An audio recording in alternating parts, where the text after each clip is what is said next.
Ushuaia, la ville la plus australe du monde, aux portes de l'Antarctique. Cette terre a toujours évoqué pour moi l'inaccessible et pourtant on n'en a jamais été aussi proche. On est parti de loin. Il y a 8 mois, on était à Montréal, au Canada. Et 258 bus plus tard, nous voilà rendus au Chili, à quelques milliers de kilomètres seulement de notre objectif final. Mais tu nous connais, on n'allait certainement pas juste prendre un avion pour y aller. 4 janvier 2023. On achète un 4x4 aménagé et on se lance dans le plus grand road trip de nos vies. On a imaginé un itinéraire de 15 000 km au cœur de la cordillère des Andes en passant par les lieux les plus reculés du continent. On dormira ici, dans notre tente de toit, qu'il pleuve, qu'il vente ou qu'il neige. Le seul problème, l'hiver arrive dans 2 mois. On a donc 60 jours pour atteindre notre objectif final.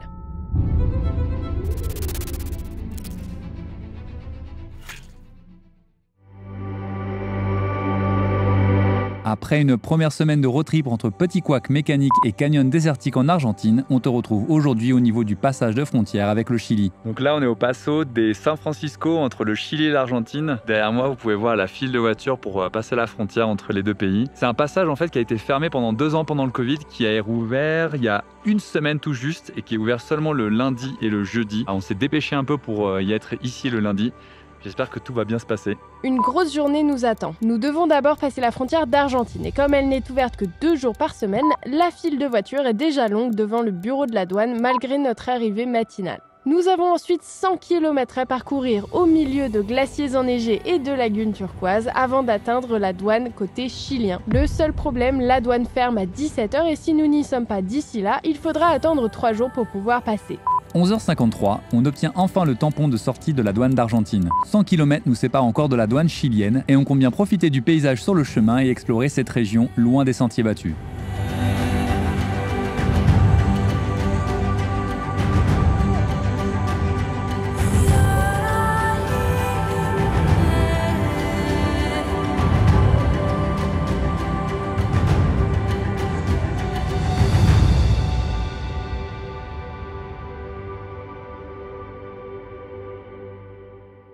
Si tu aimes découvrir des lieux hors des sentiers battus et que notre personnalité ne te répugne pas totalement, et si tu t'abonnais, c'est gratuit, sans engagement et ça nous fait très plaisir.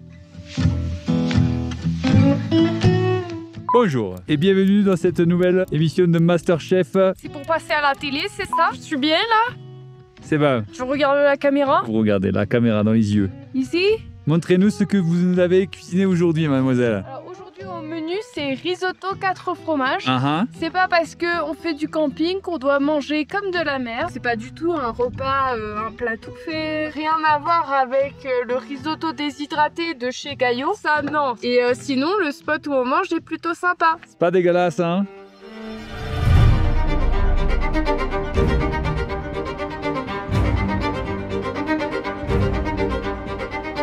Le passage de frontière San Francisco se trouve au cœur de la cordillère des Andes dans la région des Seis Miles. On l'appelle comme cela tout simplement car nous sommes entourés de glaciers qui atteignent les 6000 mètres d'altitude. Ça y est, on a passé la frontière de l'Argentine, on est entre les 2 postes de frontière. Et juste derrière moi, vous avez la Laguna Verde. C'est honnêtement un des plus beaux endroits qu'on ait vu de ce voyage de 8 mois maintenant. Là, on est au milieu de sommets à 6000 mètres, enneigés avec des lagunes bleues turquoises. On vous montre ça tout de suite.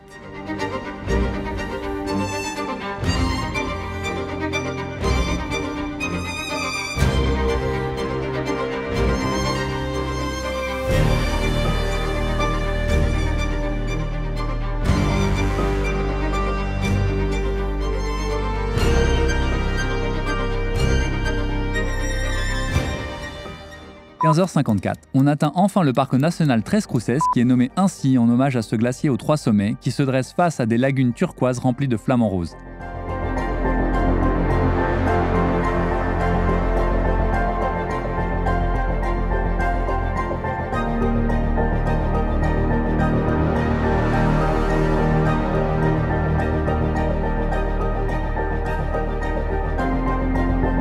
16h40, après une petite heure d'exploration, on se rend compte que le temps file. On reprend la route, objectif, le complexe douanier avant 17h.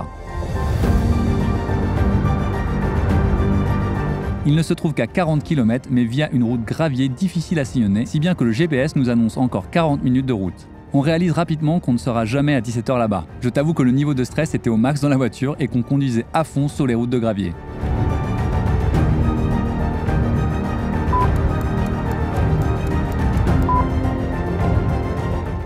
Et on a atteint le poste de frontière côté Chili et on a trop de chance parce qu'on est les derniers à passer. Donc si on passait pas aujourd'hui, on était coincés entre les deux frontières jusqu'à jeudi. Là, on arrive, on est les tout derniers de la file. Et on est arrivé vers 17h15 et ils n'avaient pas encore fermé, du coup ils nous ont acceptés. On a de la chance, on n'aurait pas aimé être coincé quoi. On passe la douane aux alentours de 17h45 et on décide de lever le camp juste à côté, dans un cadre idyllique perché à 4500 mètres d'altitude.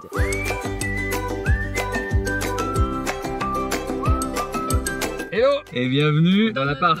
Quand il y a beaucoup de vent en fait, la tente c'est pas possible, du coup on dort dans la voiture et en vrai c'est pas mal. On a donc set-up les sièges en mode lit quoi. On est bien à plat franchement, on s'est pris la petite couette de là-haut. On a les petits oreillers, je pense qu'on est bien. Je me sens un peu sale parce que ça fait quand même 2 jours qu'on s'est pas lavé. Non, 2 jours. Moi comme je suis pas une grosse crado, bah j'aime bien me laver un peu. Ah oui c'est vrai que ça fait 2 jours qu'on s'est pas lavé. C'est pour ça que mes cheveux ils partent un peu en cacahuète. Regardez les vues de ouf qu'on se tape. Pour dormir. Pour dormir, franchement, moi, ça vaut les douches, quoi. Spoiler alerte, ce fut l'une des pires nuits de ce voyage. En vrai, on est un peu des bolos car on n'avait pas imaginé qu'il ferait aussi froid pendant la nuit. Pourtant, on est quand même à 4500 mètres d'altitude et il y a de la neige ici et là autour de nous, donc il y a quand même quelques indices. Bon. Vous voyez nos têtes, enfin surtout la mienne, putain j'ai pris trop cher. On a dormi juste à côté du poste frontière chilien dans un désert un peu genre un salar et tout. Et il faisait bien bon, il y avait du soleil et tout toute la journée. Mais dès que le soleil est parti, il a fait genre mais 0 degré, il y a du givre. On a laissé l'eau dehors là cette nuit et il y a des glaçons dedans quoi. Ça veut dire qu'en fait il a fait moins de 0 dans la nuit. Et puis on a mouru de froid, on est mort de froid aussi. On a mouru de froid. On a mouru de froid, ouais, c'est bon, il est 6h du matin. Moi j'ai pas bien dormi. On se remet rapidement de cet immense traumatisme avec l'arrivée du soleil et un bon café bien chaud. Bienvenue à la saline de Maricunga. C'est la saline qui était juste à côté de notre voiture où on a dormi. C'était très beau hier soir et c'est encore plus beau ce matin avec le petit soleil du matin. Comme vous pouvez le voir, on a le reflet des montagnes dans l'eau. Ça vaut vraiment le coup de venir. Et en plus, il y a personne. Wouhou!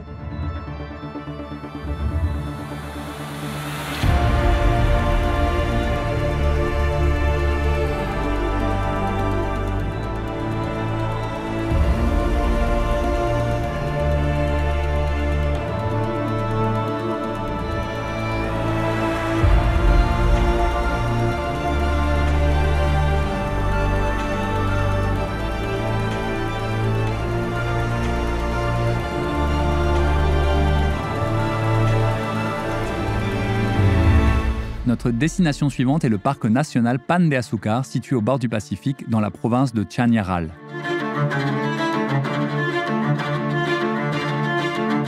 Nous avons 360 km à parcourir à travers des paysages marqués par l'exploitation de cuivre, l'activité économique principale de la région.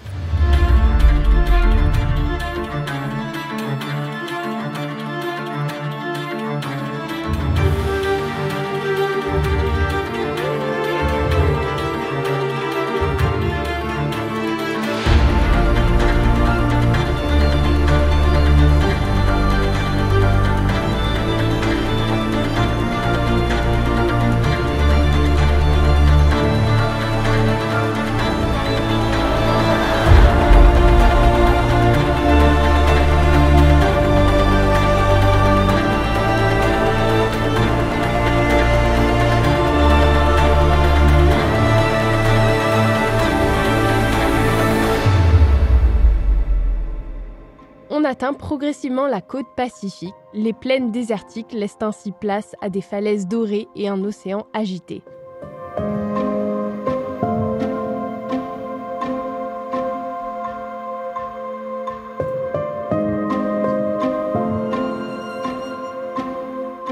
Là, on est sur la route pour aller au Parque National Pan de Açúcar. C'est la côte de Chañaral jusqu'à Antofagasta. On a vu des pélicans. Voilà, c'est bon. Vous voyez pour vous-même.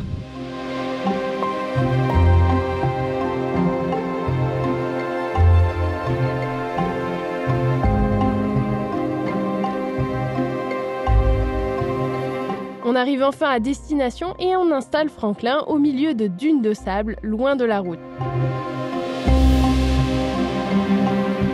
C'est la première fois qu'on s'endort avec le bruit de la mer.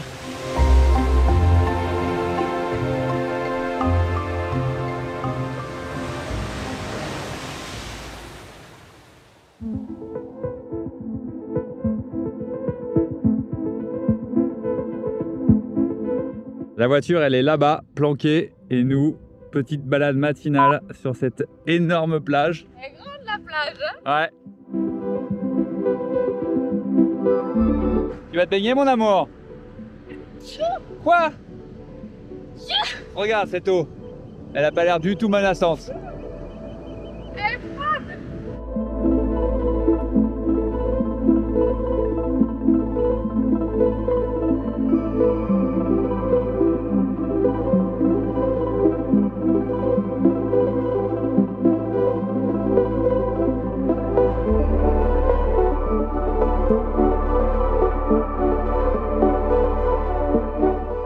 Là, on est dans le parc national Pan de Azúcar. On commence une randonnée. Pas vraiment une randonnée. De balade du dimanche. 2,5 km aller, 2,5 km retour pour aller voir le Mirador. Et so far, le parc est très beau, c'est très désertique. Le parc Pan de Azúcar abrite un écosystème atypique composé de plus de 20 espèces différentes de cactus. Ces paysages très secs sont dus à la faible pluviométrie dans la région puisqu'il pleut ici en moyenne 1 mm par an.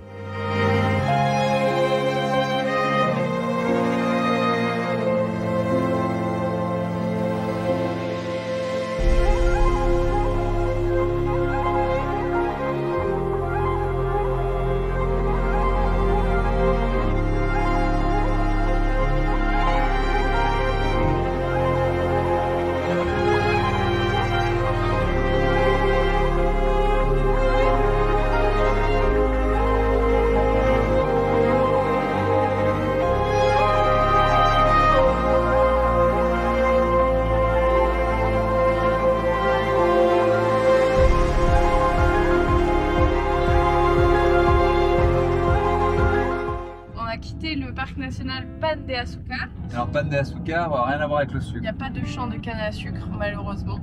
On est dans un coin très désertique et on va voir un spot un peu touristique qui s'appelle Mano del Desierto qui est censé être vu de main Dans le désert. dans le désert. Et on s'arrête là parce qu'on en a marre de conduire surtout. Et on va se trouver un petit spot de camping sauvage au milieu des dunes. On se dirige progressivement jusqu'à San Pedro de Atacama qui est le lieu pour voir le désert d'Atacama.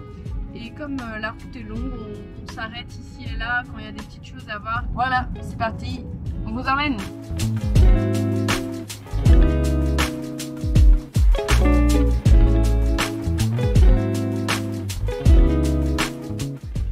Cette sculpture de plus de 11 mètres de haut fut réalisée par l'artiste chilien Mario Irarrázaval en 1992.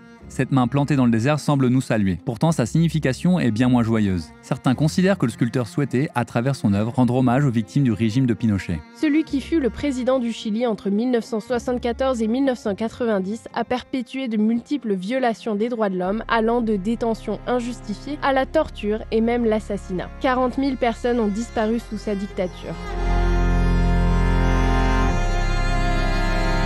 Le 11 septembre de cette année marque le 50e anniversaire de son coup d'État. Des décennies plus tard, les manifestations continuent pour les familles des victimes qui demandent justice et réparation.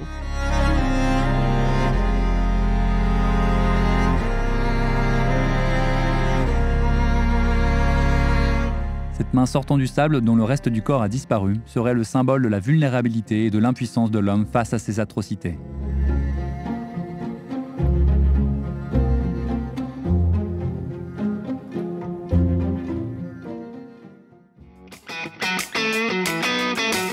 L'exploration du nord du Chili nous a ouvert les yeux sur une nouvelle facette de ce pays, loin des quartiers chics de sa capitale. Ce pays semble se mouvoir à deux vitesses. Tandis que 4 familles chiliennes contrôlent à elles seules plus de 12% du PIB du pays, 70% des Chiliens gagnent moins de 740 € par mois. Le Chili est ainsi à la 16e place des pays les plus inégalitaires au monde.